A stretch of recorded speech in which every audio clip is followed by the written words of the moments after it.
həccə gedən adam yardım da eləyir. Bir dənə həcc vaxtı yox, il boyu. Onlar sadəcə İslamdan xəbərləri yoxdur. Çünki İslamda ayrıca yardım məsələləri, o ayrıca böyük bir məsələlərdir.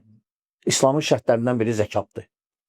İllik gəlirdən 2% yarımını çıxartmaq. Hələ mən sədəqədən, nəzirdən, kəffarə və s. onlardan danışmıram. Hamısı ki, hamısında imkansızlar nəzərdə tutulub. Sadəcə millət biraz ola bilsin maarifləndirmə zəif, dini cəhətdən zəifdir. Ona görə bəzi şeytanlar, şeytana qulluq eləyənlər, onlar istifadə edirlər avam cəmaatlardan.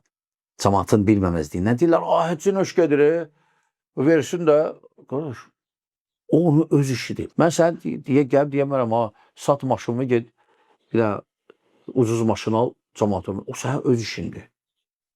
Amma mən məsələn gedmək istəyirəm həccə, ibadətdir. Sələflərdən gəlib 50 dəfə, 60 dəfə həcc eləyən olub. Yəni, mənim imkanım var, gedirəm. Sən öz işindir və salam. Sən durub cəmaatı deyirəm, həccə getmə, kasıbları ver. Kasıbları bir dənə həcc vaxtı verilir. Yox, kasıblar il boyu verir. Onların sadəcə dindən xəbərləri yoxdur ki, maliyyə tərəfdən din ayrıca bir mövzudur, onların hamısını bölüb.